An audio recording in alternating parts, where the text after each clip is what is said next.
बोलिए क्या क्या डाउट है ऑनलाइन वाले में, बोलते जाइए। 4, 5, 6। क्वेश्चन 4, 5, 6 इसके अलावा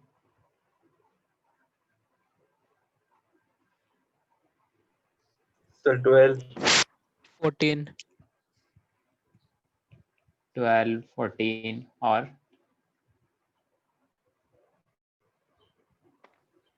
20, और बोलिए।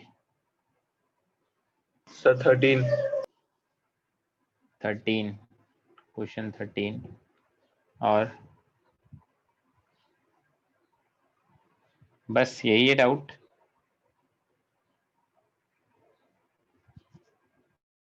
ठीक है, चलिए डिस्कस करते हैं हम लोग। क्वेश्चन नंबर 4 से स्टार्ट करते भी हैं। पता ही नहीं लगता। कौन सा? 23, और 18, 18। क्वेश्चन नंबर 4 में क्या बोला है?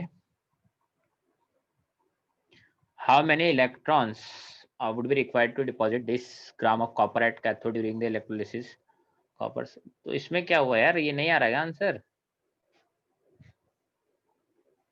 चार्ज पूछा है, W equal to Z into Q पता लगाना है। W इक्वल टू जेड क्या होगा, ये अपॉन 96500 इंटू क्यू। यहां से नहीं आ रहा आंसर।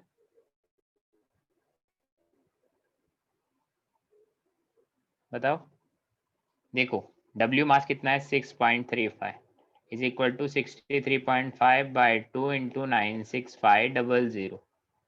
तो यहाँ से चार्ज Q कितना आएगा, ये आएगा 96500 अपॉन 5 कूलम, ऐसे ही आएगा। बोलो हाँ बोलो। चार्ज को क्या लिख सकते हैं, F अपॉन 5, फेराडे का 5th पार्ट है। बोलो। हाँ और 1 फेराडे का मतलब कितना होता है, Na इलेक्ट्रॉन। तो ये कितना हो गया, Na/5 इलेक्ट्रॉन। समझ गए, इलेक्ट्रॉन इससे तो पूछा हाँ था। Sir. Question number 5th question अच्छा है, एनसीईआरटी में भी लिखा है ये क्वेश्चन। क्या है, a variable opposite external potential is applied to the cell. Cell को अप्लाई कर रहे हैं जिसका पोटेंशियल हमें गिवन है। एक सेल है, उसका ई सेल हमको गिवन है कितना, 1.1 वोल्ट है ना। अब उसको सेल को एक्सटर्नल पोटेंशियल हम लोग अप्लाई कर रहे हैं ना। सेल को एक्सटर्नल पोटेंशियल अप्लाई किया, ये गैल्वेनिक सेल होगा। तो इसमें देखो एनोड क्या होगा, एनोड पॉजिटिव होगा। सॉरी, एनोड गैल्वेनिक सेल में क्या होता है, नेगेटिव होता है। एनोड नेगेटिव होगा, कैथोड पॉजिटिव होगा, ऐसा। ठीक है। अब इसमें क्या पूछा है, इलेक्ट्रॉन्स कहां से कहां फ्लो होंगे। तो बताओ, ये एनोड है, ये कैथोड है ना। इलेक्ट्रॉन्स कहां से कहां फ्लो होते हैं गैल्वेनिक सेल में, एनोड से कैथोड गैल्वेनिक सेल में। बोलो सर। बताओ। हाँ अब मैंने एक्सटर्नल, जो हमारा एक्सटर्नल वोल्टेज लगाया है ना, वो 1.1 से छोटा है। एक्सटर्नल वोल्टेज मैंने लगाया वो 1.1 से छोटा है।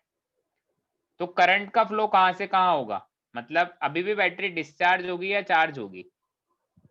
चार्ज होगी। डिस्चार्ज होगी बैटरी, चार्ज नहीं होगी। मतलब करंट हमेशा, वोल्टेज का फ्लो कैसा होगा, हायर वोल्ट से लोअर वोल्ट की तरफ ही जाएगा ना वो तो। ठीक है, तो अभी भी इलेक्ट्रॉन का फ्लो कहां से कहां होगा, एनोड से कैथोड की तरफ। ठीक है, एनोड से कैथोड की तरफ इलेक्ट्रॉन का फ्लो होगा। अब एक्सटर्नल सोर्स मेरा क्या है, 1.1 वोल्ट से ज्यादा कर दिया, बैटरी क्या होगी, चार्ज होगी। ठीक है, तब इलेक्ट्रॉन का फ्लो कहां से कहां होगा, ये हमें देखना है।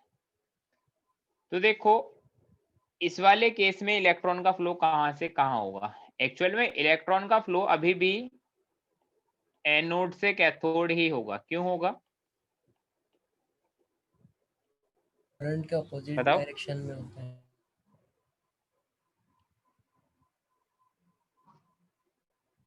रुको मैं एक्सप्लेन करता हूँ कैसे होगा, है ना।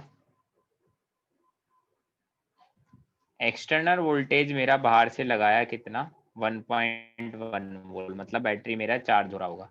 तो ऐसे मेरा बैटरी चार्ज होगा।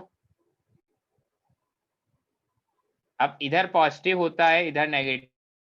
करंट कहाँ से कहाँ फ्लो होगा, पॉजिटिव से नेगेटिव या नेगेटिव से पॉजिटिव? पॉजिटिव से नेगेटिव।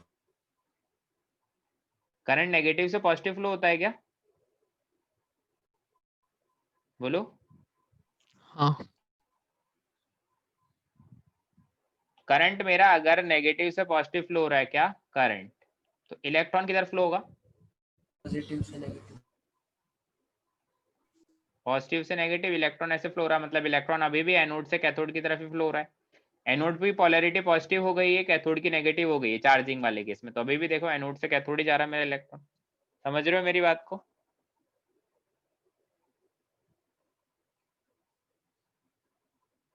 बोलो। एक बार फिर से क्या हुआ? एक बार फिर से समझाइए ना। देखो बैटरी को जब भी चार्ज करते हैं तो एनोड की पोलैरिटी पॉजिटिव हो जाती है, कैथोड की पोलैरिटी नेगेटिव हो जाती है, तुम्हें पता है। सर इलेक्ट्रोलिसिस वाला केस है। क्यों हो जाती है, क्योंकि जो एक्सटर्नल बैटरी लगाई है वो पॉजिटिव पोलैरिटी की है, वो कैथोड से कनेक्टेड है, और negative polarity positive polarity anode से कनेक्टेड है और नेगेटिव पोलैरिटी कैथोड से। तो करंट का फ्लो इस डायरेक्शन में होगा, तो ऑब्वियसली इलेक्ट्रॉन का फ्लो इस डायरेक्शन में होगा। ठीक है। हाँ सर। क्वेश्चन नंबर 6 भी पूछा था, 4, 5, 6 तीनों ही थे ना। ठीक है, 4, 5, 6 फिर 12, 13, 14 है। रिडक्शन पोटेंशियल दे रखा है,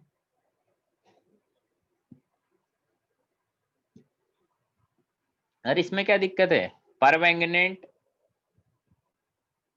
इज एक्सपेक्टेड टू ऑक्सीडाइज। क्या हुआ इसमें,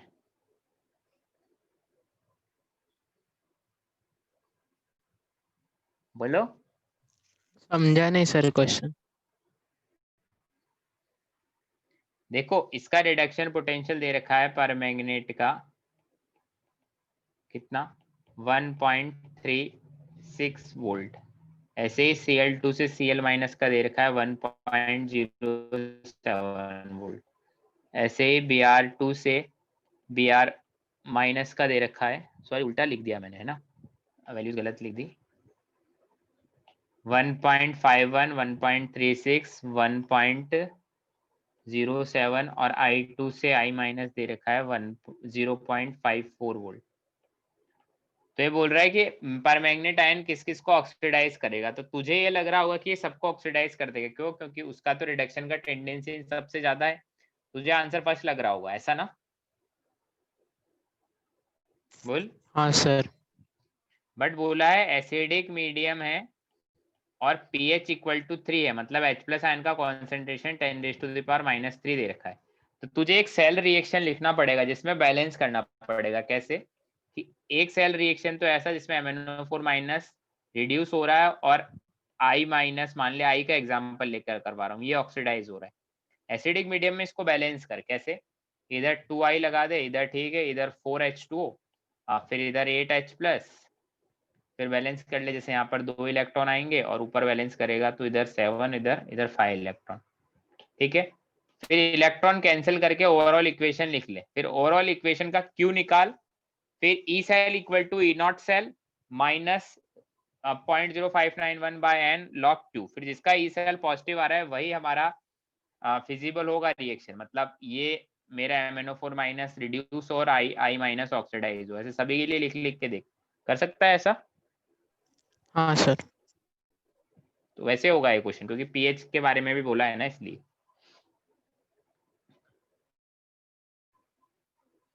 नेक्स्ट क्वेश्चन है मेरा 12, 13, 14। ठीक है, क्वेश्चन नंबर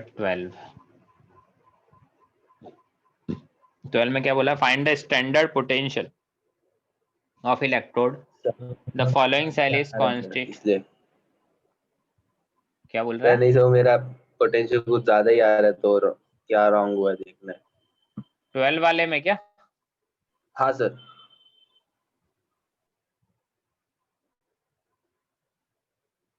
सेल क्या बना रखा, उस सेल को भी लिख के देखते हैं। तो बड़ा भयानक सेल है, इसमें कुछ बीच में कुछ दिया ही नहीं, फिर भी जैसा दिया है वैसा मैं लिख देता हूँ। फिर ये तो ऑक्सीडाइज हुआ, फिर Ag+ से वो Ag में गया है। ये कॉन्सेंट्रेशन M3+ का दे रखा है यहाँ पर 10⁻⁻³ Ag+ का दे रखा है 10⁻⁻², है ना? ऐसा ही दिया है। हाँ सर। और हमको बोला है क्या, the EMF of the cell is found to be this. EMF of cell दे रखा है, मतलब at this, and standard potential of half cell reaction this. क्या पूछना क्या चाह रहा है? Standard, find standard. अच्छा, ई सेल हमको दे रखा है किसका, 0.421। ए नॉट सेल हमको पता होगा क्या, ESRP of cathode minus E not SRP of anode. ठीक है, अब सेल का कितना है वो x मान लो, इज इक्वल टू x निकाल लो पहले ना। SRP ऑफ कैथोड, कैथोड पर कौन है, Ag है, Ag कैथोड पर है, जिसके बारे में कितना दिया उसका SRP 0.8 माइनस ये y मान लो। एक्चुअल में अगर हमारे को x आ गया तो मुझे y पता चल जाएगा और मुझे y ही निकालना है। इक्वेशन क्या होगी, m से m3+ प्लस 3 इलेक्ट्रॉन, और एक होगा Ag+ से 3Ag+ से 3 इलेक्ट्रॉन गिव्स 3Ag। ये इक्वेशन होगा। तो ओवरऑल इक्वेशन क्या लिखेंगे, 3Ag+ गिव्स M3+, यहाँ पर आएगा m और यहाँ पर आएगा 3Ag। समझे? हाँ सर। बोलो। चलिए, हाँ अब हम लोग लिखते हैं E cell. E cell is equal to 91/3 log में 10⁻⁻, कितना आ रहा है इसकी कॉन्सेंट्रेशन, -3 अपॉन Ag+ का कॉन्सेंट्रेशन कितना था, 10⁻⁻²।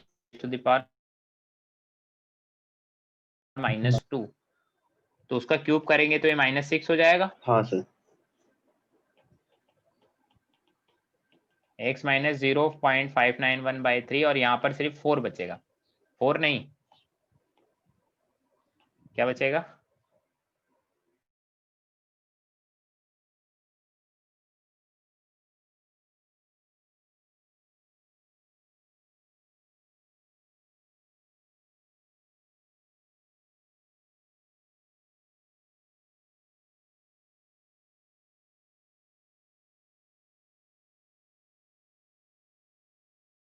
क्वेश्चन नंबर 13 में क्या बोला है, when electric current is pass through acidic water, this ml of hydrogen was collected at cathode in this second, the current passed in ampere.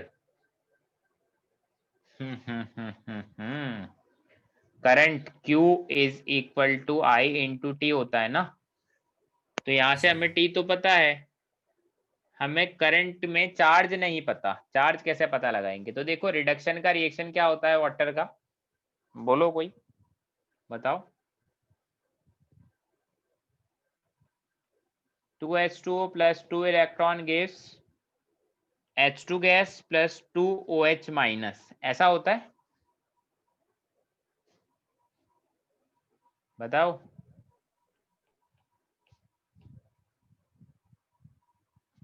ये 112 ml है। 112 ml का मतलब कितने मोल से,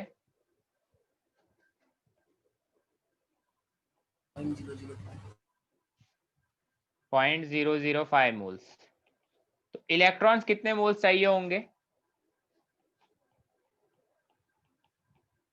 0.005 मतलब 0.01 फैराडे, इतना चार्ज चाहिए होगा, बताओ। तो चार्ज Q कितना चाहिए, 0.01 और फैराडे का मतलब 96500, मतलब 965 Q is equal to I into T, that is 965। Time I कितना आया, 1 एम्पियर। टाइम नहीं, sorry, current 1 ampere. Simple question था। समझ गए? क्वेश्चन 40 में भी डाउट था शायद। यस, क्वेश्चन 14 में डाउट था, देन 18 के बाद 20 में। क्वेश्चन 14 में देखो क्या बोला है। Ampere was pass for one nitrobenzene the amount of, अरे यार क्या है ये, नाइट्रोबेंजीन था मेरे पास, वो किस में कन्वर्ट हुआ है, द अमाउंट ऑफ पैराअमीनोफिनॉल, पैराअमीनोफिनॉल यही होगा, बताओ। हाँ सर। हाँ तो इसको कुछ ऐसा एज्यूम करो, है ना, इसको ऐसे बना लेता हूं मैं ताकि मैं पूरा आइडिया रहे। ऊपर तो H हुआ होगा और नीचे NO2, H से हटके तो OH आया है और NO2 से हटके NH2 आया है, ठीक है।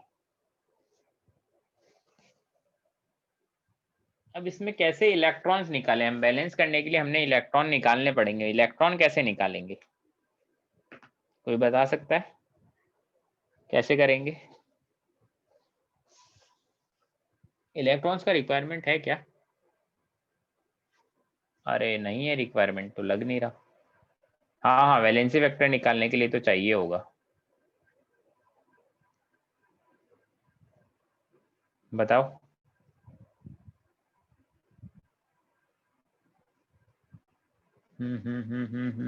कैसे करेंगे?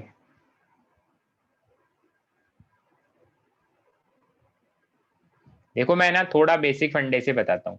एक्चुअल में NO2 माइनस मेरा NH2 माइनस में गया है, तो कितने इलेक्ट्रॉन गेन किए इसने, यहाँ पर एक इसमें था -3 में, तो 6 इलेक्ट्रॉन गेन किए।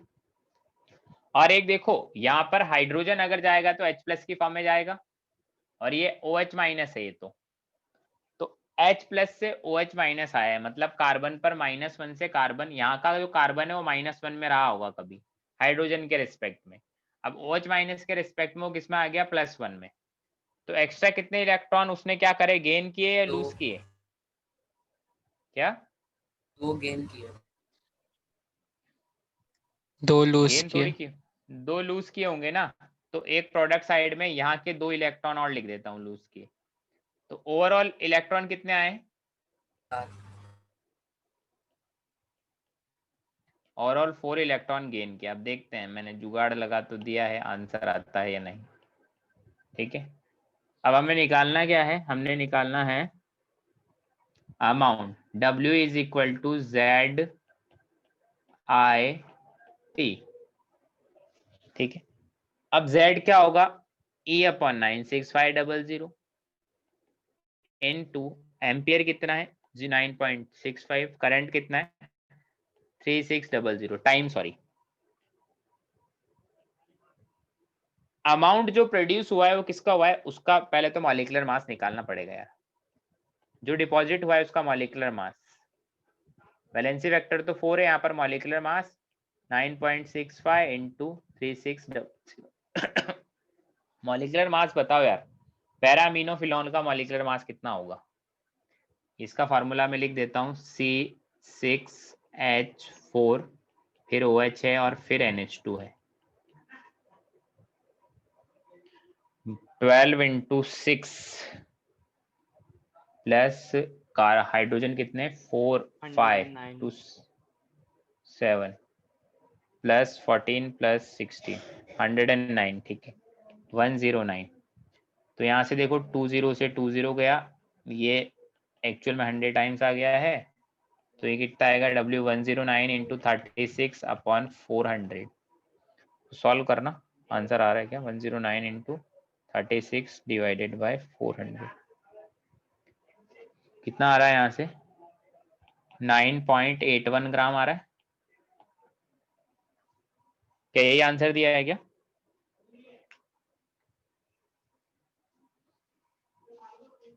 समझे मैंने क्वेश्चन में वैलेंसी वेक्टर कैसे निकाला, वैलेंसी वेक्टर निकालना है जो मैंने 6 इधर गेन किया था 2 इलेक्ट्रॉन इधर लूज किया है, उस वो समझे मेरा मेथड।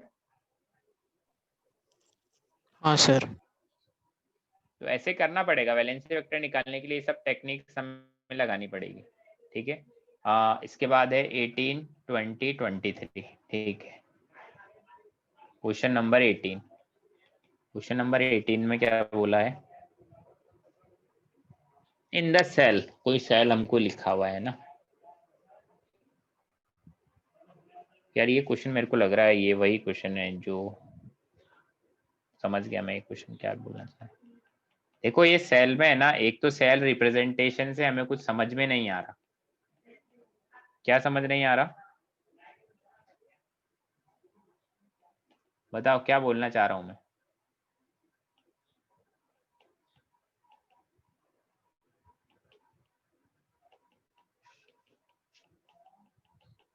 ऐसा है ना, the potential, the cell potential is this when this molal और given है ना, तो HCl दिया है 10⁻⁻6 स्मॉल m और E सेल हमको गिवन है 0.92 volt. The standard cell potential बताना है, ठीक है। Standard cell potential E naught cell मुझे पता लगाना है कितना होगा। और हमको क्या बोला है, standard cell potential of this electrode. अच्छा, उस इलेक्ट्रोड का पता लगाना है, मतलब कैथोड वाले का पता लगाना है, ठीक है। और हमको कुछ वैल्यू गिवन है, ऐसा ऐसा होता है, कैसे पता लगाएंगे। देखो E cell is equal to क्या होता है, E naught cell minus 0.059 log में क्यू, ऐसा ही होता है, इतना समझते हो। हाँ चलिए अब यार इसमें Ag प्लस का कॉन्सेंट्रेशन हम लोग कहाँ से लाए।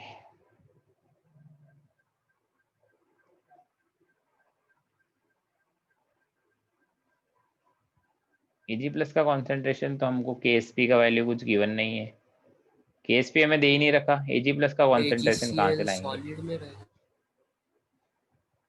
हाँ सॉलिड में है ना, तो क्या हुआ, हम लोग सॉलिड क्या कर वाले रहे का थे, हम इंक्लूड लोग नहीं करते ना। अरे भाई मेरे, हम लोग इतने दिनों से यही तो लिखते थे कि इसको हम लोग इसकी तरह लिख देंगे, Ag प्लस से Ag की तरह, यही कर रहे थे ना। हाँ सर। हम्म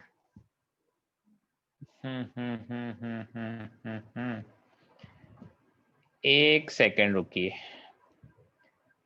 मैं एक बार फॉर्मूला देख लेता हूँ, फॉर्मूला मेरे दिमाग में नहीं आ रहा। हमको इलेक्ट्रोड का पूछा है, वो भी metal metal insoluble salt electrode है ना, उसके बारे में पूछा है कि उसका क्या होगा। तो उसका तो हम बता सकते हैं, कैसे बताएंगे, मैं बताता हूँ तुमको, देख। और ये कैथोड की फॉर्म में गिवन है। देखो एक फॉर्मूला हमने ऐसा पढ़ा है और उसमें भी KSP हमको गिवन हो, अब पता नहीं KSP कहाँ से लाएंगे। एक फॉर्मूला हमने ऐसा पढ़ा है, E नॉट Cl माइनस से AgCl से Ag is equal to E naught Ag plus से Ag plus 0.0591 by n log में KSP। ऐसा फॉर्मूला पढ़ा है एक हमने। हाँ सर। अब इसमें भी KSP हमको गिवन नहीं है, अब पता नहीं कैसा करना चाह रहा है यार। ये क्वेश्चन तभी तो मैंने पढ़ा, तब मैं समझ गया वही क्वेश्चन है, लास्ट ईयर की यादें ताजा हो गई मेरी। सेल पोटेंशियल है ना, दे रखा है, ठीक है।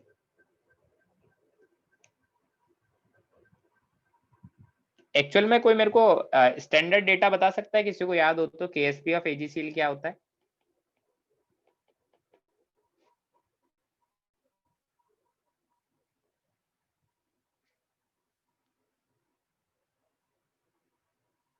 देखो गूगल पे लिखा है 1.8 इंटू 10⁻⁻10।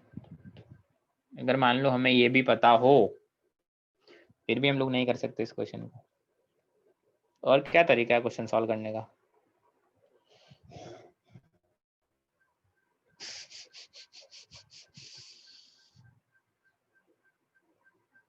Ag प्लस आयन का कॉन्सेंट्रेशन, यस हाँ आ गया ना। देखो Cl माइनस आयन का कॉन्सेंट्रेशन दे रखा है 10⁻⁻⁶। तो Ag प्लस आयन का कॉन्सेंट्रेशन क्या होगा, सपोज करो इसका Ksp हमने निकाला, डिवाइडेड बाय 10⁻⁻⁶, तो आया 1.8 इंटू 10⁻⁻⁴। Ag प्लस आयन का कॉन्सेंट्रेशन निकाल लिया, ठीक है। अब मुझे पता है जो ई सेल होगा वो क्या होगा, ई सेल होगा वो क्या होगा, वो होगा ई नॉट सेल Ag प्लस से Ag माइनस 0.0591 बाय 1 लॉग में, ये रिडक्शन की फॉर्म में तो 1/Ag प्लस का कॉन्सेंट्रेशन ऐसा होगा। और स्टैंडर्ड ये वाला मुझे चाहिए तो इसको मैं निकाल लेता हूं। तो ई सेल कितना दे रखा है 0.92, ये ई नॉट Ag प्लस से Ag मुझे चाहिए माइनस 0.0591 बाय 1 लॉग में 10⁻⁴/1.8। ये डेटा मुझे पता चल गया। तो यहां से ई नॉट Ag प्लस से Ag मेरे को आ गया कितना 0.92 माइनस 0.0591 प्लस में आएगा लॉग में 10⁻⁴/1.8। अब देखो ये फॉर्मूला मैंने लिखा था, इसमें मैं वैल्यू को पुट कर देता हूँ, इसी वैल्यू को, क्या ई नॉट निकालना है मुझे Cl माइनस से Ag Cl का Cl Ag ये मुझे फाइनली निकालना है। तो 0.92 प्लस 0.0591 बाय 1 लॉग में 10⁻⁴/1.8। आगे क्या लिखना है, माइनस में सॉरी प्लस में लॉग Ksp प्लस में 0.0591 बाय 1 लॉग में Ksp, ये कितना है 1.8 इंटू 10⁻⁻⁴। चलिए इन दोनों को अगर मैं कॉमन ले लूं तो ई नॉट ये पूरा 0.92 प्लस इन दोनों को कॉमन ले लिया 0.591 को, तो लॉग के अंदर क्या बचेगा, लॉग के अंदर क्या बचेगा, ये दोनों प्लस में तो मल्टीप्लाई हो जाएंगे, तो 1 बन गया ना, 1 ही बनेगा क्या। सर तो ये तो 0.92 के इक्वल आ गया, मतलब हमारा तो फंडा ही रॉन्ग हो गया। आंसर क्या दिया है, आंसर तो 0.2 दिया है। यार इस क्वेश्चन में कुछ तो गड़बड़ है, कोई तो ऐसी चीज है जो कम दे रखी है, ऐसा लग रहा है मेरे को। इसको देखता हूँ मैं बाद में ना, इस क्वेश्चन को मुझे याद है लास्ट ईयर भी इस क्वेश्चन में कुछ तो दिक्कत था। 20 वाला क्वेश्चन है ना, मैं देख के बताता हूँ तुम्हें। 20 वाले में क्या है, for cell different half cell and a standard electrode given below which cell give maximum electrode. अरे ये क्यों पूछा है 20 वाला क्वेश्चन, किसको डाउट है इसमें,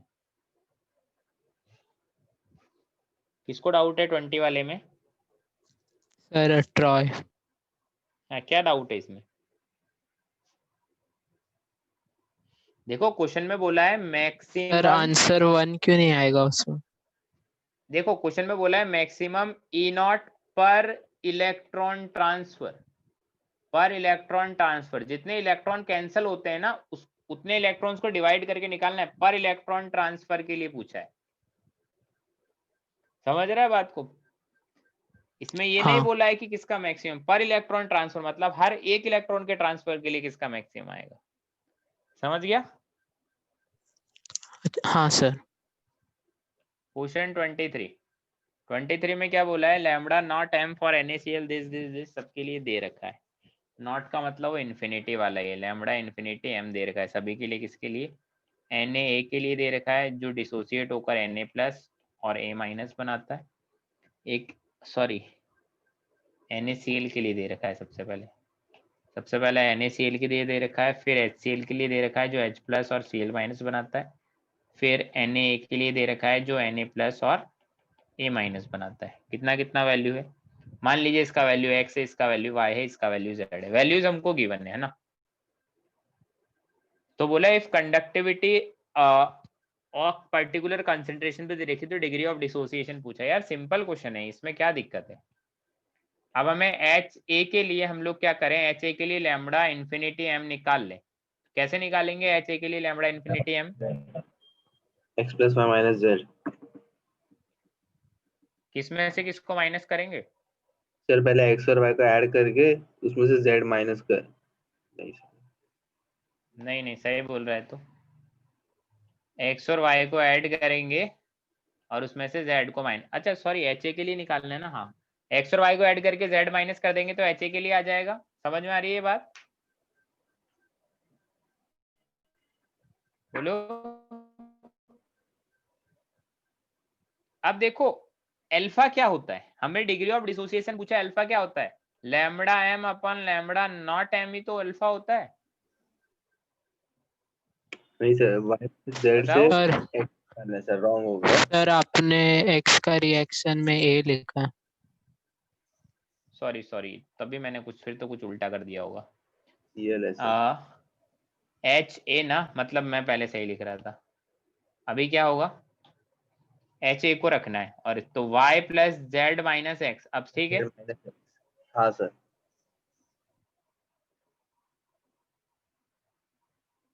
ठीक है क्या? हाँ सर। चलो सही है फिर। हाँ, कर लोगे? हाँ सर। चलिए हम लोग अब पढ़ते हैं। होमवर्क क्या है? होमवर्क इसके आगे वाला एक्सरसाइज 3 कर लेना, एक्सरसाइज 3 का पार्ट 2। नेक्स्ट क्लास का होमवर्क क्या है? जे एडवांस के क्वेश्चन करके लेके आने। एक्सरसाइज 3 पार्ट 2 करना है ना, इलेक्ट्रो से। देखो लास्ट क्लास में हमने क्या पढ़ा था? ORM 3 हम लोग पढ़ रहे हैं ना। ORM 3 ऑलमोस्ट खत्म हो जाएगा आज का लेक्चर, और नेक्स्ट हाफ लेक्चर में, मतलब 1.5 लेक्चर का और बचा है बस। हमने क्या पढ़ा था लास्ट क्लास में, मैं बता देता हूँ, समराइज कर देता हूँ एक बार। यहाँ से पढ़ना स्टार्ट किया था हमने लास्ट क्लास में। क्या? SN2 reaction of alkyl halide. Alkyl halide के SN2 रिएक्शन कैसी कैसी होती है, कौन कौन फेवर करता है? तो उसमें मैंने लिखा था स्ट्रॉन्ग न्यूक्लियोफाइल होना चाहिए, पोलर अप्रोटिक सॉल्वेंट होना चाहिए, वो फेवर करता है, और कुछ जनरल बातें बताई थी। ठीक है, फिर रिएक्शन बोला था करने के लिए, और इसके एंटी एडिशन नहीं, हमारा जो न्यूक्लियोफाइल है लिविंग ग्रुप जहां से होता है उसके पीछे से अटैक करता है। ठीक है, उसके बाद एल्काइल हैलाइड के कुछ स्पेशल केस बताए थे, जिसमें मैंने हॉफमैन एल्काइलेशन बताया था, पिंकेल्स्टीन रिएक्शन बताया था, स्वार्ट्ज रिएक्शन बताया था, फिर देन हम विलियमसन ईथर सिंथेसिस कर रहे थे। उसमें मैंने बोला था RO माइनस Na+ होता है अगर मेरे पास, तो RO माइनस मेरा न्यूक्लियोफाइल होगा, और मेरा जो R' एक्स है वो 1 डिग्री या 2 डिग्री का ही होना चाहिए। ठीक है, तो हमारा उसमें एक ईथ बन जाता है और सब कुछ SN2 जैसा ही होता है। ठीक है, यहाँ तक हमने किया, इतना होता है। बोलो।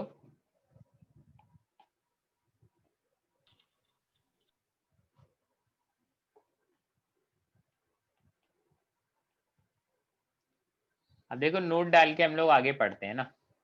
जैसे मान लो अगर मैं तुमसे पूछूं, जो चीज मैं तुमसे पूछ रहा हूँ वो पहले मैंने पढ़ाई हुई है, बट मैं अभी यहाँ पर वापस इसलिए लिखवा रहा हूँ क्योंकि ये यूज होगा। एसिडिक स्ट्रेंथ का ऑर्डर पूछू किसमें? ROH और RC ट्रिपल बॉन्ड CH में। इनमें बताओ एसिडिक स्ट्रेंथ का ऑर्डर क्या होगा, कौन ज्यादा एसिडिक होगा? ROH। ROH ज्यादा एसिडिक होगा। हाँ सर। मेरा एसिडिक कौन ज्यादा होगा? ROH। ये मैंने तुम्हें पहले भी पढ़ाया है। अगर मैं इसका उल्टा पूछूं, बेसिक स्ट्रेंथ किनका? इनका कॉन्जुगेट बेस का, मतलब RO minus RC triple bond minus. Basic strength किसका ज्यादा होगा? ऐसा हो जाएगा, स्ट्रॉन्ग एसिड का बेस वीक होता है, ये हमने पढ़ा है। हाँ सर। अगर मैं तुमसे पूछूं न्यूक्लियोफिलिसिटी के बारे में, किसकी न्यूक्लियोफिलिसिटी अच्छी होगी, तो किसकी बोलोगे? RO माइनस का। अरे जो अच्छा बेस होता है वही तो अच्छा न्यूक्लियोफाइल होता है। नेगेटिव चार्ज का स्ट्रेंथ ज्यादा होना चाहिए ना। हाँ सर।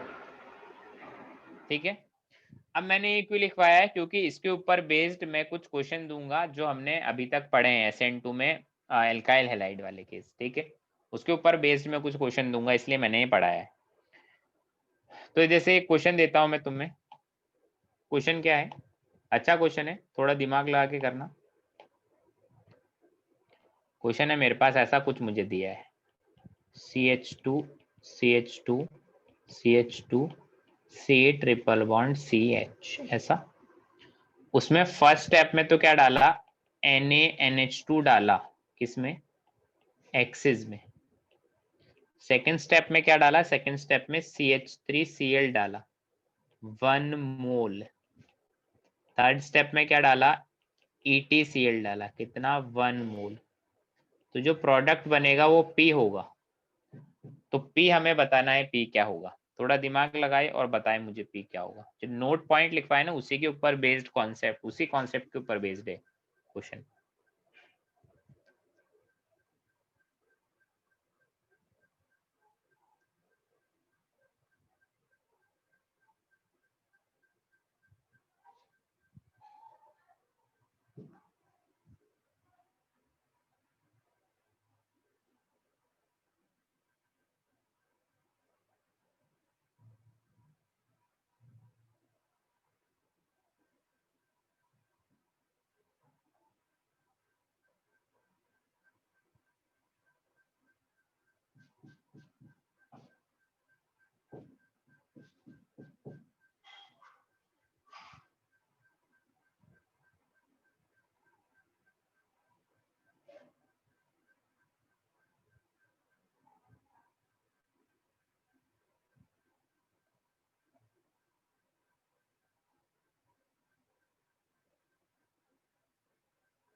हो गया क्या, इतना ही टाइम लगना चाहिए था। पहले मुझे बताओ, ये NaNH2 जो मैंने डाला है, ये क्या है, NaNH2 क्या है,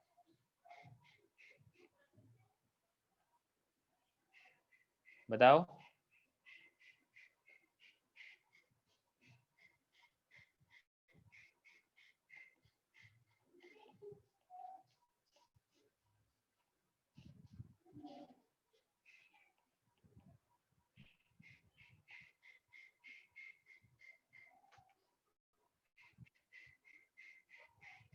NaNH2 कहीं भी लिखा आ जाए तो NaNH2 किसकी तरह वर्क करता है, as a strong base.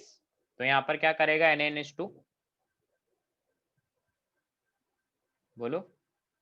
OH के साथ रिएक्ट, O के साथ रिएक्ट करेगा। NaNH2 क्या करेगा, NaNH2 कुछ नहीं करेगा, जो एसिडिक H है ना उनको निकाल देगा, क्योंकि बेस है, बेस का काम एसिडिक H को ले जाना है। तो एसिडिक H को निकाल देगा, मतलब इसको ऐसा बना देगा। यहाँ पर ये फिर देखो 1 2 3 कार्बन, 1 2 3, फिर यहाँ पर C ट्रिपल बॉन्ड C-, दोनों तरफ से उसने निकाल दिए हैं क्या, H+। क्यों, क्योंकि वो तो स्ट्रॉन्ग बेस था। अब मैंने डाला क्या, अब मैंने डाला मेरा CH3Cl, 1 मोल डाला है। अब उसके पास CH3Cl के पास RX है और सामने न्यूक्लियोफाइल भी दिख रहा है उसको, तो न्यूक्लियोफिलिक सब्स्टिट्यूशन रिएक्शन होगा। तो दोनों में से अच्छा न्यूक्लियोफाइल कौन है, क्योंकि तो 1 मोल ही डाला है।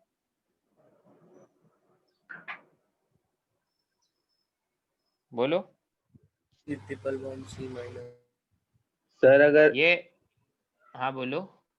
सर अगर NaNH2 एक ही मोल दिया होता तो सर तुम एसिडिक स्ट्रेंथ के ऊपर प्रायोरिटी हाँ हाँ देते। हाँ हाँ, तो उसको प्रायोरिटी देते, अभी एक्सिस में दिया है इसलिए। तो अब देखो नेक्स्ट स्टेप में मेरा प्रोडक्ट कुछ ऐसा बन जाएगा, यहाँ से Cl निकल गया और नेक्स्ट स्टेप में प्रोडक्ट ये मिलेगा, इतना समझ आता है। क्योंकि ये हाँ वाला सर। न्यूक्लियोफिलिक साइट मेरा स्ट्रॉन्ग था, इसलिए उसी ने अटैक किया है। अब नेक्स्ट स्टेप में मैंने EtCl डाला, अब एक ही न्यूक्लियोफिलिक साइट है, तो EtO 1 2 3 C triple bond CH3। समझ आया मेरा प्रोडक्ट कैसे मैंने बनाया। हाँ सर। हाँ। ठीक है, एक क्वेश्चन और देता हूँ, एक सिंपल क्वेश्चन है क्या, मैंने बोला कि ए और बी रिएक्ट कर रहे हैं और क्या बना रहे हैं, ऐसा कुछ बना रहे हैं। देन हमें पूछा है A and B can B.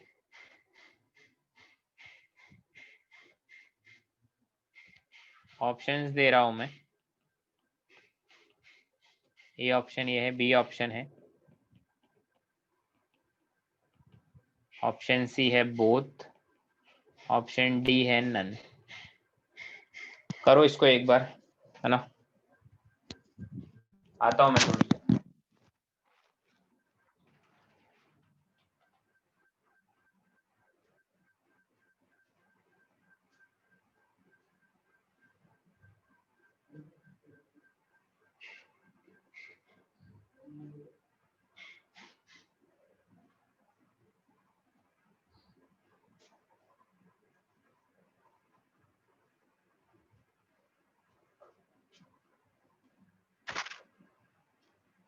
Hello, हाँ भाई,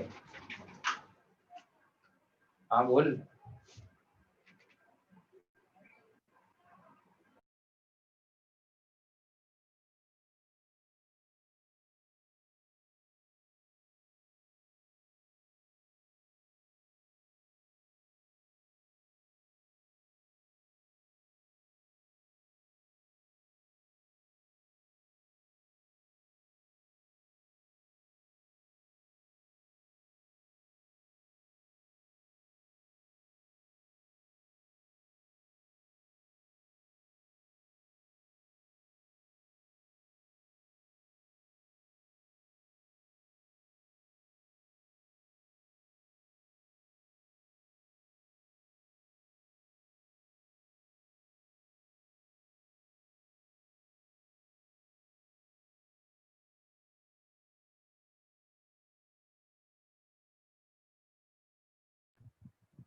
हो गया क्या?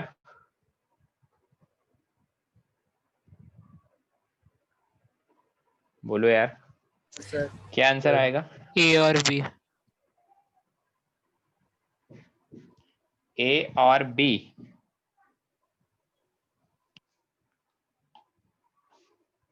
आंसर क्या आएगा? बी। क्योंकि देखो मैंने कभी लिखवाया था तो कैसा, ये दिख रहा है, ये आर डैश एक्स क्या नहीं होना चाहिए, 1 डिग्री और 2 डिग्री लिखवाया था ना ऐसा। तो यहाँ पर देखो 1 डिग्री, वो आर डैश एक्स मेरा 3 डिग्री है, तो आंसर बी आएगा। समझ आ रही है बात? हाँ। ठीक है, एक और नोट पॉइंट है, उस नोट पॉइंट में हम लोग डायरेक्ट रिएक्शंस को देख रहे हैं। रिएक्शन डायरेक्टली हमें लर्न करनी है। उसमें रिएक्शंस क्या है, टोटल 4 रिएक्शन मैं बताऊंगा। चारों रिएक्शन हमारे एनसीईआरटी में भी लिखा हुआ है डायरेक्टली। क्या है कि आरएक्स का रिएक्शन है, क्योंकि अभी तक हम लोग एल्काइल हैलाइड पर ही बैठे हुए हैं, एल्काइल हैलाइड का SN2 देख रहे हैं। 4 अलग अलग रिएजेंट से रिएक्शन बताऊंगा, प्रोडक्ट हमें डायरेक्टली लर्न करने हैं। अगर KCN या फिर NaCN से रिएक्शन करवाए तो क्या होगा, AgCN से करवाए तो क्या होगा, KNO2 NaNO2 से करवाएं तो क्या होगा, और AgNO2 से करवाएं तो क्या होगा। तो देखो RX का रिएक्शन KCN या NaCN से करवाए तो CN माइनस आयन मेरा न्यूक्लियोफाइल होता है, तो प्रोडक्ट डायरेक्टली बन गया RCN, और निकल क्या गया, निकल गया हमारा है तो KX या फिर NaX। ऐसे AgCN से करवाते तो RCN नहीं बनता, RNC बनता है। इसमें उल्टा होता है, इसमें बनता है RONO, और AgNO2 से करवाते तो बनता है RNO2। तो मेरा न्यूक्लियोफाइल जो होगा उसमें न्यूक्लियोफिलिक सेंटर क्या होगा, जैसे NO2 में देखे तो O- होगा या फिर N- होगा, और डिपेंड करेगा हमारे रिएजेंट पर। तो डायरेक्टली ये क्वेश्चन पूछा जाता है कि RX में NO2 डाला, AgNO2 डाला तो क्या प्रोडक्ट मिलता है, और KNO2 डालते हैं तो क्या प्रोडक्ट मिलता है। तो हमको डायरेक्टली ये प्रोडक्ट्स याद रखने। समझ गए? बोलो। हाँ। सर। ठीक है, अब एक क्वेश्चन देता हूँ ना, बेसिक क्वेश्चन है, एकदम बेसिक क्वेश्चन। क्वेश्चन क्या है, हमारे को एक रिएक्शन लिखा हुआ है, इसमें मैंने डाला KCN, है ना, KCN डाला तो क्या बनेगा, ये बनेगा। इस रिएक्शन का रेट R1 डिफाइन है। एक मैंने डाला I, उसमें मैंने डाला, सपोज करो उसमें भी KCN डाला, क्या बनेगा ये। इस रिएक्शन का रेट R2 डिफाइन है। तो हमें पूछा है क्या, 4 ऑप्शन में देखे, ऑप्शन क्या है, क्वेश्चन क्या है, which one is correct. Correct कौन सा है, option 1 is R1 greater than R2, option B is R1 less than R2, option C is R1 is equal to R2, option D is none। क्या होगा बताओ। B. Answer आएगा मेरा B। अब क्यों होगा, I minus better leaving group. तो हम बोलेंगे because I minus is a better leaving group. Leaving group अच्छा है, उसकी लिविंग ग्रुप एबिलिटी अच्छी होगी, इसलिए हम लोग बोलेंगे।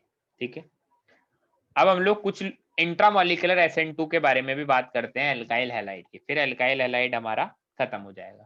ठीक है, तो हम लोग बात करते हैं नेक्स्ट। सिंपल है इंट्रामॉलिक्यूलर, कुछ खास नहीं है उसमें ऐसा।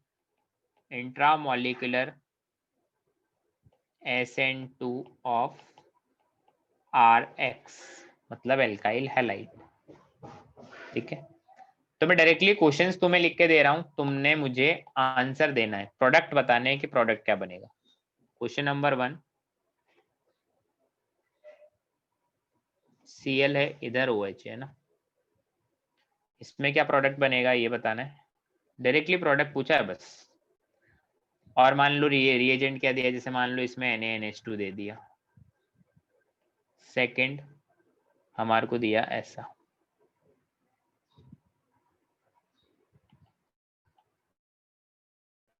NH2, और मान लीजिए इसमें रिएजेंट दिया है क्या, NaOH। थर्ड मान लीजिए ऐसा दिया है। अच्छा तुम्हारा पेपर भी तो हुआ था ना, पेपर के बारे में तो हमने बात ही नहीं करी। पेपर कैसा हुआ तुम लोगों का, पेपर मैंने नहीं बनाया था इस बार तुम्हारा, तो मुझे आइडिया नहीं पेपर किस लेवल का आया था, पर पेपर का सॉल्यूशन तुम्हारा मैंने ही किया है, जो एक यूट्यूब पर सॉल्यूशन अपलोड हुआ है उसमें। शायद उसमें सॉल्यूशन में तुम देखोगे कि 2 क्वेश्चन ऐसे थे जिनका सॉल्यूशन किसी ने देखा था, सॉल्यूशन जो मैंने बनाया था वो देखा था सर। 2 क्वेश्चन ऐसे हैं जिनके आंसर मैंने अलग लिखे हैं, जैसे आंसर की में आंसर है ना वो नहीं लिखा मैंने, अगर तुमने देखा हो तो।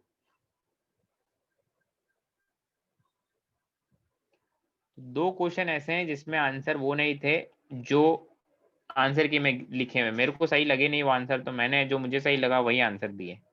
मार्क्स कितने आ रहे तुम्हारे बताओ भाई, 300 का था ना, 200 प्लस आ रहा कोई,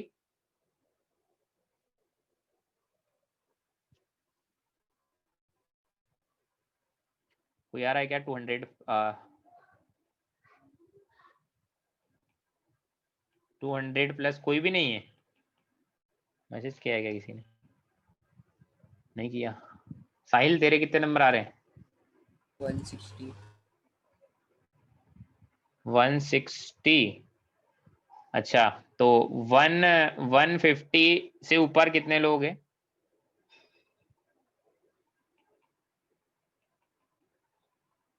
130 से ऊपर,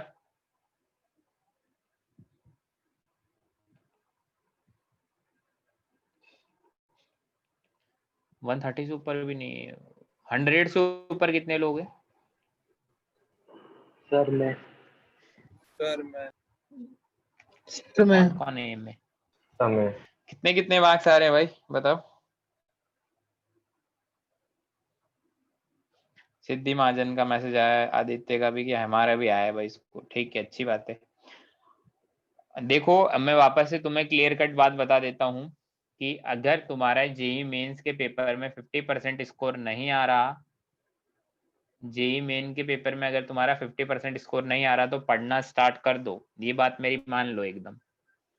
जेई मेन के पेपर में 50% स्कोर नहीं आ रहा तो बहुत खराब हालत है तुम्हारी, तुमको पढ़ना चाहिए।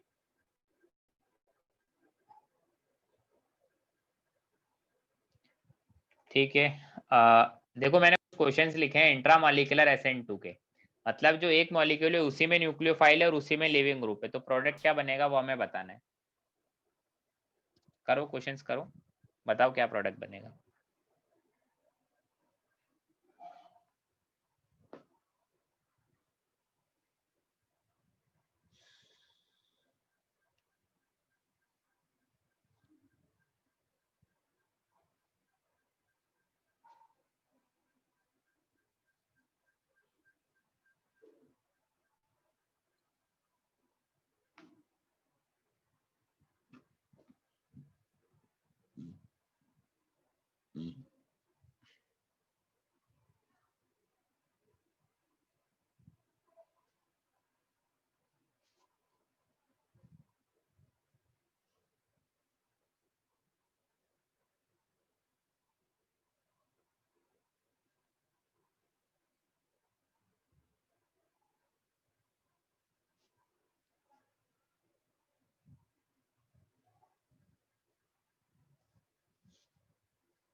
समझ में आ रहा है क्या क्या करना है?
करें हम लोग स्टार्ट?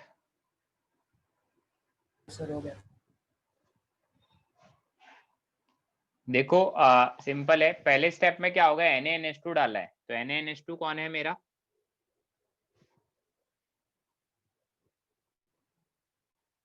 Yes. बेस, तो क्या करेगा, H प्लस को ले जाएगा, तो यहाँ पर O माइनस आ गया। क्या मेरा न्यूक्लियोफाइल जनरेट हो गया? हाँ सर।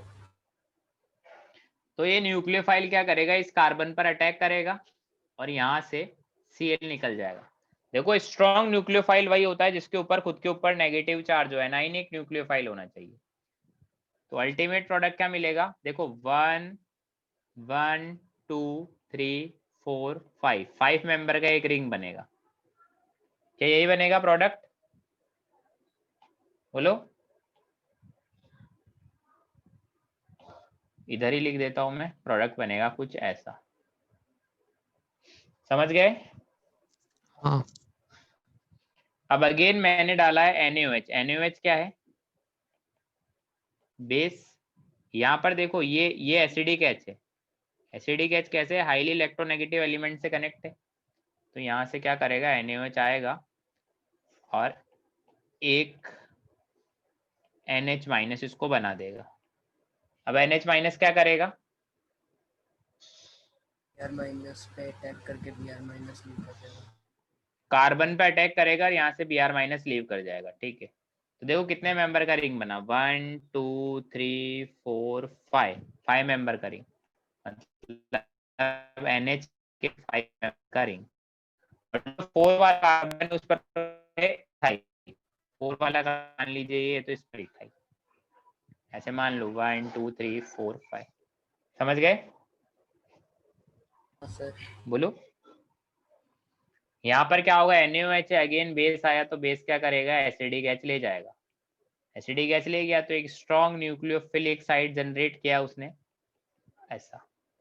तो ये यहाँ अटैक करेगा इस कार्बन पे, तो यहाँ से I माइनस निकल जाएगा। तो देखो कितने मेंबर का रिंग बना, 1 2 3 4 5, 5 मेंबर का रिंग बना। तो ऐसा बनेगा रिंग।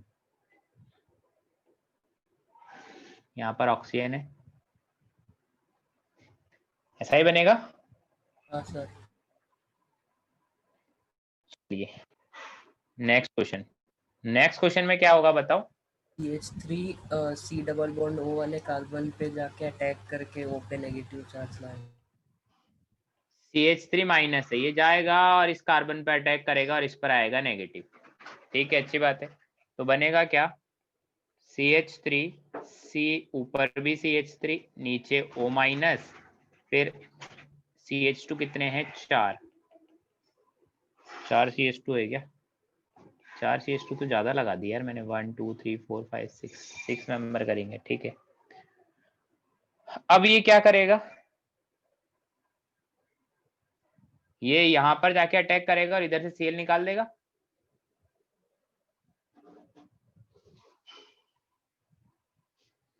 ऐसा ही होगा क्या? हाँ।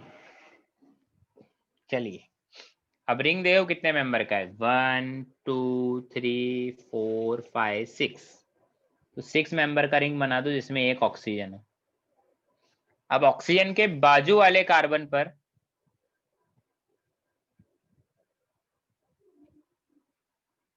ऑक्सीजन के बाजू वाले कार्बन पर 2 मिथाइल लगा दूं मैं ऐसा?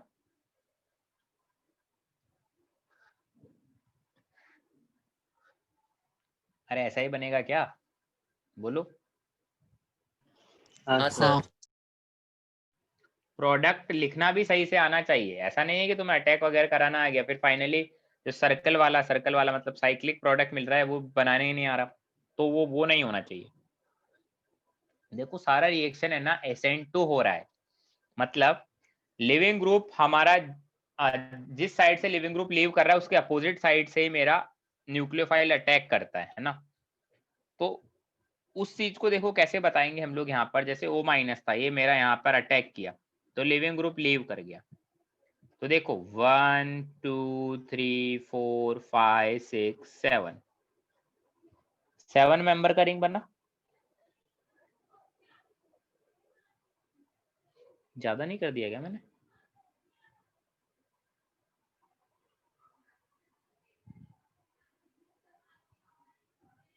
बोलो। सर 1 कार्बन और 2 बराबर इसी जगह पे ले लिया ऐसा लग 2 रहा नहीं हाँ आएगा ना उधर। आएगा सर। वही वही वही ना, मेरे को लग रहा था ऐसा ही, तो मैंने ज्यादा कर दिया, क्योंकि कभी मैं ऐसा क्वेश्चन देता ही नहीं हूँ जिसमें 7 मेंबर का रिंग बने, हमेशा 5 या 6 का ही देता हूँ। चलिए, तो देखो इधर ये ऐसा है, ये ऐसा है, तो यहाँ पर 1 2 3 4 5 6, तो 6 मेंबर का रिंग बनेगा। अब इसमें देखो स्टीरियो केमिस्ट्री इन्वॉल्व होगी, क्यों? क्योंकि मैंने वेज डैश दिया है। सर ओ के साथ अटैच होगा ना, ओ भी तो होगा ना सर। हाँ हाँ, वो होगा, बिल्कुल होगा। ओ ये रहा।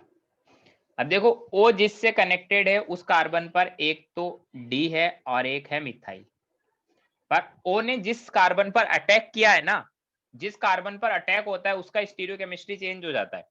ये तुम्हें पता है, SN2 में जिस कार्बन पर अटैक होता है उसका स्टीरियोकेमिस्ट्री चेंज होकर उल्टा हो जाता है, वो पता है SN2 में ऐसा होता है? बोलो। हाँ। तो इस कार्बन पर अटैक हुआ है, 1 2 3 4 5 6 वाले कार्बन पर अटैक हुआ, तो स्टीरियोकेमिस्ट्री कैसे चेंज होगा?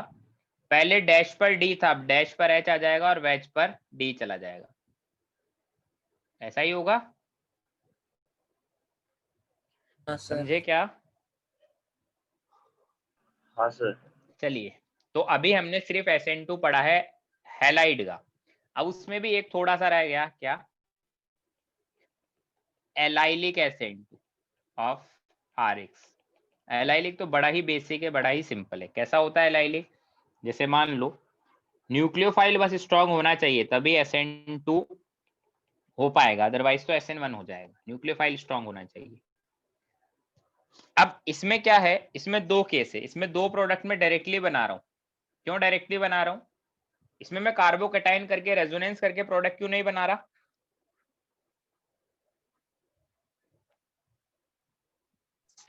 SN2 में कार्बोकैटायन नहीं बनता। है ना? तो एक प्रोडक्ट तो बनेगा CH2 डबल बॉन्ड CH2 पर प्लस नहीं सॉरी 14। न्यूक्लियोफाइल कौन है? NaOH। NaOH स्ट्रॉन्ग न्यूक्लियोफाइल है या weak? Weak nucleophile. Strong. Strong nucleophile है। अरे भाई SN2 वाले केस में स्ट्रॉन्ग न्यूक्लियोफाइल ही होता है जो 100% एनाइन दे। NaOH 100% OH माइनस आयन देता है। NaOH 100% OH माइनस आयन देता है, इसलिए स्ट्रॉन्ग न्यूक्लियोफाइल। इसमें दो ऐसे प्रोडक्ट बना देने जैसे हमने SN1 में बनाए थे, सिंपल वैसे ही, ठीक है। अब हमारा मेन आता है मुद्दा एल्कोहल का SN2, ठीक है। अब हम लोग बात करते हैं क्या? SN2 of alcohol, SN2 reaction of alcohol. मुझे याद करके बताओ, SN1 ऑफ एल्कोहल में मैंने क्या बोला था? कौन से एल्कोहल SN1 रिएक्शन देते हैं?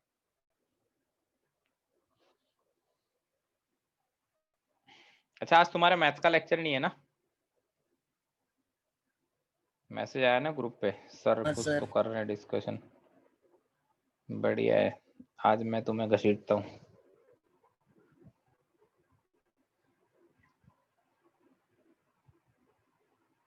बोलो बोलो बोलो बोलो। SN1 ऑफ एल्कोहल में मैंने क्या लिखवाया था? कौन से अल्कोहल SN1 देते हैं?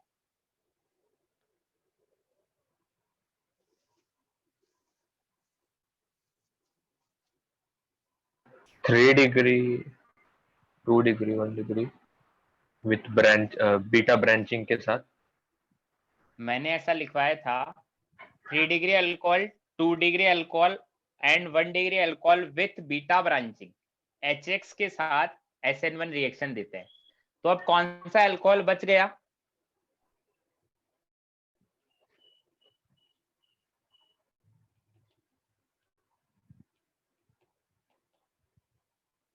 यही वाला तो बचा ना। 3 डिग्री पूरा कवर हो गया, 2 डिग्री पूरा कवर हो गया और 1 degree with beta branching cover हो गया, तो बचा कौन?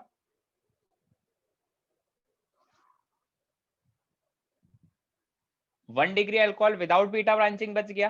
तो 1 degree alcohol without beta branching give SN2 reaction with HX। देखो मैं तुम्हें वापस से बता देता हूं कि बहुत मुश्किल होगा SN1 और SN2 को पहचानने में, तुम्हें पता नहीं चलेगा कौन सा SN1 है कौन सा SN2 है। तो इसलिए मैं तुम्हें बता रहा हूँ कि इस चीज को ध्यान रखो। एल्काइल हैलाइड में क्या था, SN1 SN2 न्यूक्लियोफाइल से पहचानेंगे कि भाई स्ट्रॉन्ग न्यूक्लियोफाइल हुआ तो SN2 और वीक न्यूक्लियोफाइल हुआ तो SN1 एल्काइल हैलाइड में। अल्कोहल में कैसे, 3 डिग्री 2 डिग्री 1 डिग्री विद पीटा ब्रांचिंग SN1 और अल्कोहल विदाउट पीटा ब्रांचिंग SN2। समझ आती है इतनी बात? सर बीटा ब्रांचिंग के बिना वाले SN2 देते हैं। हाँ यही तो लिखा है। हाँ सर। चलिए अब देखो रिएक्शन क्या होगा। SN2 का सारा जनरल आइडिया हम लोग ले चुके हैं कि भैया उसके अंदर एक ही स्टेप में रिएक्शन होता है, एक ट्रांजिशन स्टेट बनता है और कोई भी उसमें इंटरमीडिएट नहीं होता। तो सिंपल रिएक्शन होगा, ROH का रिएक्शन होगा HX के साथ और डायरेक्टली हमारा प्रोडक्ट बन जाएगा क्या, RX और साथ में वाटर। ठीक है, ऐसा प्रोडक्ट बनेगा। अब इसमें क्या होता है, कुछ कुछ रिएक्शन हमारे लिए इंपॉर्टेंट है जिनको हम लोग पढ़ते हैं कि PCl3 से रिएक्शन, PCl5 से रिएक्शन, टोसाइल क्लोराइड से रिएक्शन, SOCl2 से रिएक्शन। 4 रिएक्शन हमको पढ़ना है, ठीक है, जिनको हम लोग डायरेक्टली उसमें प्रोडक्ट याद रखते हैं। ठीक है, तो उसमें हम लोग नेक्स्ट हेडिंग डालते हैं reactions of ROH, alcohol reaction है। सारा SN2 मैकेनिज्म है, इसलिए हम लोग इनको SN2 में पढ़ रहे हैं। ठीक है, तो 1 बाय 1 हम लोग स्टडी करते हैं। सबसे पहले बात करते हैं रिएक्शन ऑफ अल्कोहल में। सबसे पहला ये बात करते हैं reaction with PX3, reaction with PX3। और यहाँ पर X का मतलब क्या है,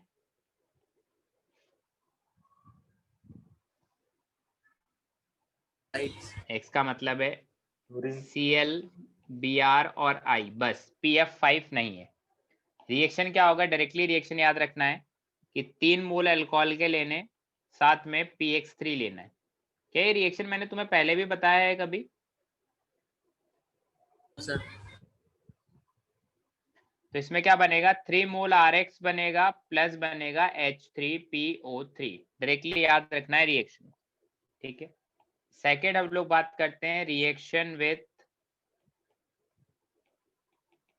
PCl5। डायरेक्टली रिएक्शन याद रखना और पूरा प्रोडक्ट, सारे प्रोडक्ट्स याद रखने। PCl5 में क्या होगा, 1 मोल ROH होगा, PCl5 से रिएक्शन करेगा और हमको मिलेगा RCl plus POCl3 plus HCl। ठीक है, थर्ड रिएक्शन है C, reaction with TSCl followed by NaX। TSCl क्या होता है, TSCl होता है टोसाइल क्लोराइड। क्या मैंने तुम्हें कभी पहले टोसाइल क्लोराइड के बारे में बात करी है कि टोसाइल क्लोराइड का स्ट्रक्चर क्या होता है, कैसा दिखता है? करी तो है मैंने बात, किसमें करी है? मैंने तुम्हें ब्रोसाइलेट आयन, टोसाइलेट आयन ऐसे सब बताए थे ना। अच्छा तो ये होता है मेरा कौन, ये होता है TSCl। स्टैंडर्ड सिंबल है इसका, टोसाइल क्लोराइड बोलते हैं हम लोग और TSCl इसका स्टैंडर्ड सिंबल है। ठीक है, इसका रिएक्शन करवा रहे हैं अल्कोहल के साथ, फिर उसके बाद NaX के साथ। देखो क्या होगा रिएक्शन, रिएक्शन बड़ा सिंपल है। पहले क्या लिख रहे हैं हम लोग, पहले तो लिख रहे हैं टोसाइल क्लोराइड, उसका रिएक्शन करवा रहे हैं ROH से। तो क्या होगा, पहले स्टेप में तो ये निकल जाएगा ना, HCl निकल जाएगा। ठीक है, हमको मिलेगा TS, ऐसा इसको हम लोग ऐसा लिखते हैं ROTS, हमको मिलेगा ROTS। टोसाइलेट आयन लिख दिया है मैंने Cl निकाल कर। ठीक है, अब नेक्स्ट रिएक्शन में करवा रहा हूं किससे, NaX से। NaX में क्या होगा, Na प्लस तो टोसाइल क्लोराइड के साथ कनेक्ट हो जाएगा और हमको मिलेगा क्या, RX, और हमें वहां से निकल जाएगा क्या, साथ में NaOTS, ये मिलेगा। तो फाइनली हमको RX मिलता है। ये चीज हमें ध्यान रखनी है कि टोसाइल क्लोराइड के साथ रिएक्शन करवा रहे हैं अल्कोहल का, देन NaX का, तो हमें फाइनली RX मिलता है। अब डी और ई वाली रिएक्शन इंपॉर्टेंट है। इंपॉर्टेंट क्या है उसमें? कॉन्फिगरेशन। इस चीज को ध्यान से समझना। नेक्स्ट हम लोग बात कर रहे हैं रिएक्शन विथ SOCl2। इसमें क्या होता है? इसमें रिटेंशन होता है। रिटेंशन का मतलब कॉन्फिगरेशन रिटेन रहता है, इन्वर्ट नहीं होता, इन्वर्जन नहीं होता। कॉन्फिगर इसके अंदर यही चीज ध्यान रखने वाली है। तो ROH का रिएक्शन किससे करवा रहे हैं? SOCl2 से, है ना। SOCl2 से रिएक्शन करवा रहे हैं। तो ट्रिक क्या है? क्या बनता है? RCl plus SO2 plus HCl, ऐसा बनेगा। RCl plus SO2 plus HCl। मतलब कैसा रिएक्शन होगा? ऐसा रिएक्शन होगा। अगर तुम्हारे को कहीं ऐसा लिखा हुआ है R है, इधर OH लिखा हुआ है, इधर डैश पर मान लो D है, और इधर मान लीजिए H है ना, और SOCl2 के साथ रिएक्शन करवाया है, तो Cl वहीं पर कनेक्ट होगा जहां से OH निकला है, मतलब रिटेन रहेगा ज्योमेट्री। ये D, ये इधर H और इधर Cl, ऐसा कुछ होगा। और एक ऐसा ही केस होता है क्या? रिएक्शन विथ SOCl2, उसमें रिटेंशन नहीं होता, तो उसमें क्या होगा? उसमें इन्वर्जन होगा। क्यों होगा? उसमें हम लिखते हैं reaction with SOCl2 in presence of pyridine. Pyridine के प्रेजेंस में रिएक्शन हो रहा है, तो उसमें क्या होता है? उसमें इन्वर्जन होता है। सब कुछ चीजें सेम रहेगी, मतलब प्रोडक्ट पूरा वही मिलेगा, बस स्टीरियो केमिस्ट्री अलग होगी। मतलब कैसा? ROH का रिएक्शन SOCl2 से करवा रहे हैं, किसके प्रेजेंस में? पायरिडीन की प्रेजेंस में। सब कुछ सेम रहेगा, RCl, SO2, HCl सब कुछ सेम रहेगा। बट अलग क्या है? अलग ऐसा है कि जैसे मान लो इधर RH, इधर OH लगा है और इधर D लगा है। रिएक्शन किससे करवा रहे हैं? SOCl2 के साथ करवा रहे हैं pyridine की प्रेजेंस में। अब मेरा Cl कहाँ लगेगा बताओ? वेज पर या डैश पर? डैश। Cl मेरा डैश पर आ जाएगा इस बार, और वेज पर कौन आ जाएगा? वेज पर मेरा D आ जाएगा। ठीक है, तो यही डिफरेंस होता है विद pyridine और विदाउट pyridine। ठीक है, तो इस चीज का ध्यान रखना है कि SOCl2 जब pyridine के साथ होता है तो इन्वर्जन होता है, मतलब नॉर्मल इन्वर्जन, मतलब SN2 जैसा ही है ये। PCl5, PX3 इन सब में भी SN2 जैसा हुआ, THCl में भी SN2 जैसा हुआ, बट बिहेवियर जो अलग शो करता है ना, वो सिर्फ SOCl2 शो करता है, इसमें इन्वर्जन होता है। तो डिफरेंट बिहेवियर सिर्फ SOCl2 का है। ठीक है, अब नोट डाल के कुछ पॉइंट्स लिखते हैं। जितनी भी रिएक्शन लिखी है उनके बारे में ही सारे नोट पॉइंट है। क्या है? नोट डालकर पॉइंट्स लिख रहे हैं। फर्स्ट पॉइंट क्या है मेरा? फर्स्ट पॉइंट है reaction with ROH, reaction with नहीं, of, reaction of ROH with PX3 and PCl5 are SN2 mechanism, है ना। SN2 मैकेनिज्म को फॉलो करता है। सेकेंड पॉइंट क्या है? Reaction of ROH with SOCl2, और SOCl2 के साथ कभी कभी ईथर भी लिख के दे सकता है। तो इसमें हम लोग क्या बोलेंगे? Retention product is formed. इसमें रिटेंशन वाला प्रोडक्ट हमें मिलता है। थर्ड पॉइंट में हम लोग लिख रहे हैं क्या? Reaction of ROH with SOCl2 के साथ कौन है? पेरिडीन है। और एनी नाइट्रोजिनस बेस,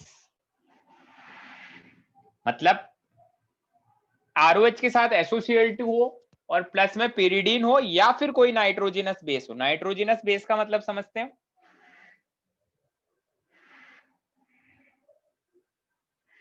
बताओ, समझते हो क्या? हाँ सर, क्या होता है? pyridine, amidine, anidine, aniline। हाँ,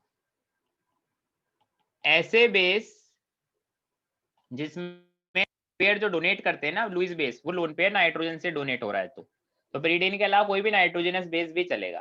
तो उसमें क्या होता है, इन्वर्जन प्रोडक्ट हमें मिलता है। ठीक है,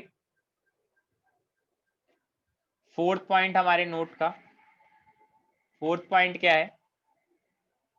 thionyl chloride, thionyl chloride, thionyl chloride मतलब SOCl2 is best reagent to convert alcohol into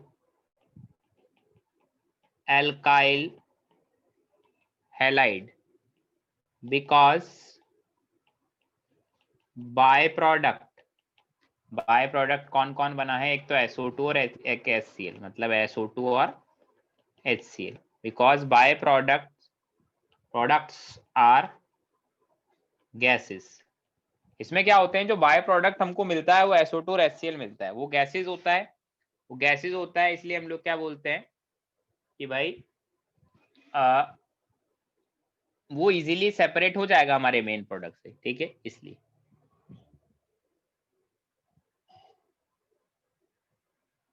next fifth point हम लोग बस लिख रहे हैं, उसके बारे में हम लोग पढ़ेंगे नहीं, बट इंफॉर्मेशन के लिए मैं जस्ट एज ए लिखवा दे रहा हूं। फिफ्थ पॉइंट क्या है? Reaction of ROH with SOCl2 plus ether और ओनली SOCl2 है ना, फॉलोज SNI मैकेनिज्म, मतलब ये SN2 मैकेनिज्म को फॉलो नहीं कर रहा है, ये किसको फॉलो कर रहा है? SNI, तभी तो इसमें रिटेंशन हो रहा है, इन्वर्जन नहीं हो रहा। Where I means internal, I का मतलब क्या है? इंटरनल। ठीक है, हम बोलते हैं इन SNI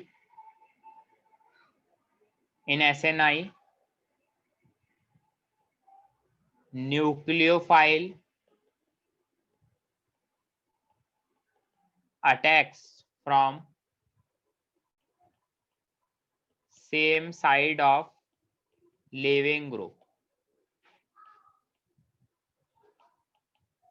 so retention of configuration is observed। ठीक है, एक चीज और मैं लिखवा देता हूं, क्या? इन दिस मैकेनिज्म, सेम होगा SN2 के जैसा ही, नो कार्बोकेटायन,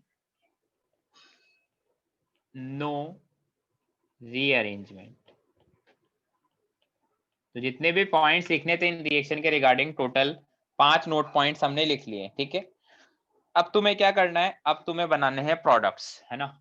सब में रिटेंशन इन्वर्जन करवाना है एक्सेप्ट ओनली SOCl2 वाले केस के अलावा सभी में। ठीक है, अब मैं क्वेश्चन देता हूं तुम्हें करने को, क्वेश्चन करो। क्वेश्चन क्या है? Complete the following reactions, reaction को कंप्लीट करना है। ठीक है, रिएक्शन क्या है? पहला रिएक्शन है फर्स्ट,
इनको करो, बताओ क्या होगा।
हो गया क्या? बोलो।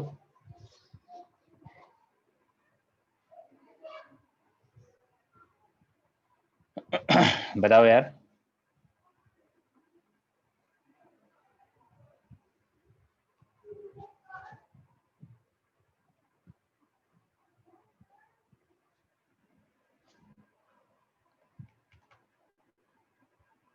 आवाज आ रही है मेरी? हाँ सर। बोलो भाई, कुछ तो बोलो, मैं इतनी देर बोल रहा हूँ, तुम लोग एकदम बिल्कुल डल हो गए क्लास अटेंड करते हो। पहले वाले में बताओ क्या प्रोडक्ट बनेगा?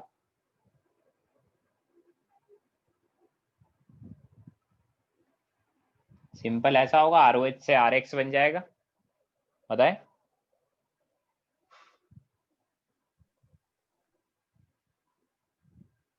इस वाले में ऐसा प्रोडक्ट बनेगा प्लस साथ में H3PO3 आ जाएगा। PCl5 वाले में क्या होगा, जो हमारा यहाँ पर Cl लगेगा, OH की जगह पर जो Cl लगेगा वो वेज पे लगेगा या डैश पे लगेगा, बताओ? डैश पे। डैश पे लगेगा क्योंकि SN2 को फॉलो कर रहा है और साथ में POCl3 प्लस HCl भी मिलेगा। अब देखो यहाँ पर OH अगर राइट से गया है तो लेफ्ट पर मेरा कौन लगेगा, लेफ्ट पर NaI से NX से जो X आता था वही लगता था, तो I यहाँ लग जाएगा, ऊपर CH3 और इधर H, ये मिलेगा। अब SOCl2 के साथ नाइट्रोजनस बेस डाला है, SOCl2 के साथ नाइट्रोजनस बेस डाला है, तो क्या होगा, इन्वर्जन होगा या नहीं होगा? होगा। इन्वर्जन इस वाले केस में होगा, ठीक है। तो इन्वर्जन होगा तो देखो इन्वर्जन वाला प्रोडक्ट मैं बना देता हूँ। OH की जगह पर Cl है वो तो एज इट इज लगा दो, इन्वर्जन करना है तो PH को डैश पे कर दो और H को वेज पे कर दो। SOCl2 सिर्फ ईथर के साथ डाला है तो इन्वर्जन होगा, नहीं होगा, तुम्हारे को ऐसा प्रोडक्ट मिलेगा, ठीक है, समझ गए? तो देखो अब तक हम लोगों ने सिर्फ SN1 और SN2 रिएक्शन देखा है, एल्काइल हैलाइड और अल्कोहल का। अब फाइनल बचा है मेरे पास ईथर। ईथर का ना ही SN1 देखा है ना ही SN2 देखा है, तो वो कैसे होता है उसके बारे में बात करते हैं। तो नेक्स्ट हमारे पास है SN1 SN2 दोनों को एक साथ ही पढ़ाऊंगा ईथर में, उसमें कैसे पहचानेंगे SN1 होगा SN2 उसके बारे में भी बात करेंगे। तो हम बोलेंगे nucleophilic substitution reaction of ether. Ether की न्यूक्लियोफिलिक सब्स्टिट्यूशन रिएक्शन मतलब SN रिएक्शन हो रही है ईथर की, कैसे होगी वो हम लोग अभी देखते हैं, ठीक है। और उसमें हम लोग कौन से मैकेनिज्म को फॉलो करेंगे उसके बारे में भी बात करेंगे, और SN1 को फॉलो करना है कब, SN2 को फॉलो करना है कब, उसके बारे में भी देखेंगे। तो इसमें फर्स्ट पॉइंट में लिखता हूं क्या, ether gives reaction only in acidic medium, ठीक है, because RO minus is not a good living group। क्योंकि देखो ईथर होगा हमारे पास ऐसा, तो एसिडिक मीडियम होगा तो क्या होगा, ये इस पे अटैक करेगा और ROH as a leaving group leave करेगा। एसिडिक मीडियम नहीं होता तो OR RO minus leaving group leave करता, इसलिए हम बोलते हैं एसिडिक मीडियम में ही ये रिएक्शन देता है, न्यूट्रल या बेसिक मीडियम में नहीं देता। सेकेंड पॉइंट हम लोग लिख रहे हैं, इफ R और R डैश, ईथर में होगा ना R, एक तो R होगा और एक R डैश होगा, R डैश मेरा ईथर होता है, तो इफ R और R डैश इज 3 डिग्री और मोर स्टेबल, 3 डिग्री या उससे ज्यादा स्टेबल है, 3 डिग्री और मोर स्टेबल क्या, कार्बोकेटाइन,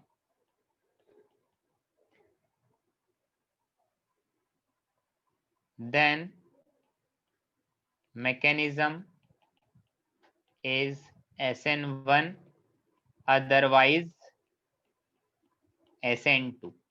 तो SN1 होगा या SN2 होगा, ये किसके ऊपर डिपेंड करेगा, R या R डैश दोनों में से कोई एक 3 डिग्री या उससे ज्यादा स्टेबल है तो।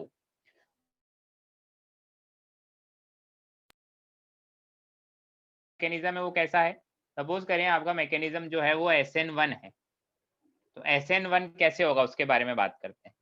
और SN1 में मैं मान लेता हूं कि मेरा R डैश ज्यादा स्टेबल है R से, है ना, स्टेबिलिटी की बात कर रहे हैं, R डैश मेरा ज्यादा स्टेबल है R से, और R डैश के लिए मैंने बोल दिया R डैश क्या है, 3 डिग्री कार्बोकेटाइन और मोर स्टेबल वाला कार्बोकेटाइन। आर डैश आर से ज्यादा स्टेबल है ऐसा मैंने बोल दिया है, और आर डैश 3 डिग्री या उससे ज्यादा स्टेबल वाला कार्बोकेटाइन है। तो एसिडिक मीडियम में रिएक्शन होगा, पहले तो ऐसा बनेगा R O R dash, acid होगा सामने, तो उस एसिड पर कौन अटैक करेगा, बोलो। ओ ओ अटैक करेगा, तो हमको क्या मिला, R O R dash H पर पॉजिटिव चार्ज। अब इसमें से लीव करेगा एक जना और दूसरा बनेगा कार्बोकेटाइन, तो कार्बोकेटाइन किसका बनेगा, आर का बनेगा या आर डैश का बनेगा, बताओ। कार्बोकेटाइन किसका बना है, आर का या आर डैश का, आर डैश। आर डैश का कार्बोकेटाइन बनाएंगे, क्यों, क्योंकि वो ज्यादा स्टेबल कार्बोकेटाइन है, ऐसा हमने पहले ही मान लिया है, जो स्टेबल होगा उसी का। तो इसको यहाँ से लीव करवा देंगे, तो यहाँ से आर ओ एच लीव कर जाएगा और आर डैश कार्बोकेटाइन मेरा बन जाएगा। कार्बोकेटाइन का बनना यही स्टेप मेरा आरडीएस है, ठीक है। नेक्स्ट स्टेप में कौन आएगा, न्यूक्लियोफाइल आएगा और आर डैश एन यू बना लेगा। ये मेरा फाइनल प्रोडक्ट था। तो SN1 मैकेनिज्म समझ आया, बोलो। हाँ सर। ठीक है, तो ये मेरा सिंपल SN1 मैकेनिज्म था। अब SN2 मैकेनिज्म में क्या होता है, SN2 मैकेनिज्म की बात करते हैं।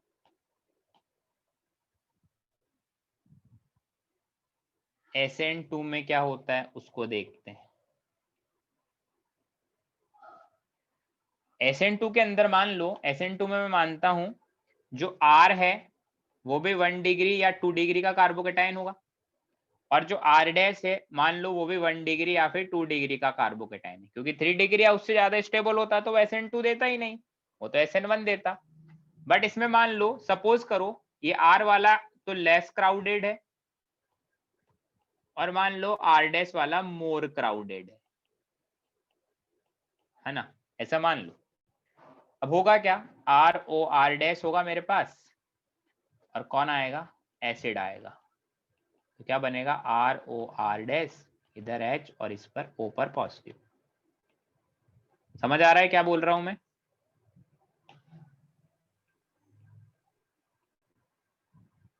इस पर ऐसे अटैक कर देगा, ठीक है। अब इसमें क्या देखो, SN2 के अंदर है ना, SN2 के अंदर हमेशा वो कार्बोकेटाइन बनाना है जो लेस स्टेबल हो, क्योंकि SN1 से अपोजिट चलता है सब कुछ इसमें। तो SN2 के अंदर वो कार्बोकेटाइन बनाना है जो लेस स्टेबल हो। तो लेस स्टेबल कौन है, जो लेस क्राउडेड है, मतलब R का कार्बोकेटाइन मैंने बना दिया। अब इसमें कौन आएगा, नेक्स्ट स्टेप में न्यूक्लियोफाइल आएगा और हमारा RNU बना देगा।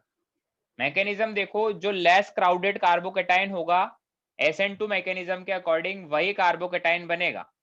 और इसमें एक इंपॉर्टेंट बात क्या है, इंपॉर्टेंट बात है, nucleophile attacks from back side of leaving group. Leaving group के बैक साइड से मेरा न्यूक्लियोफाइल अटैक करेगा। समझे या नहीं समझे, बोलो।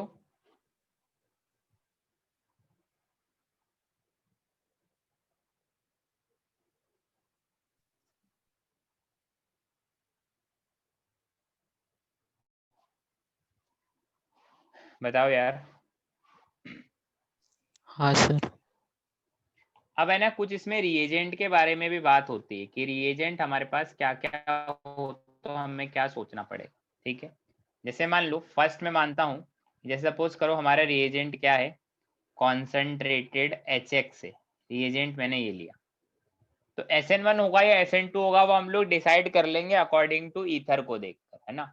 जैसे मान लो RO R डैश है, अब ईथर में R और R डैश की प्रॉपर्टी क्या है उसके अकॉर्डिंग हम लोग डिसाइड कर लेंगे कि क्या होगा, और उसके अकॉर्डिंग हम लोग प्रोडक्ट बना देंगे। मान लो ROH बना और R डैश X बन गया।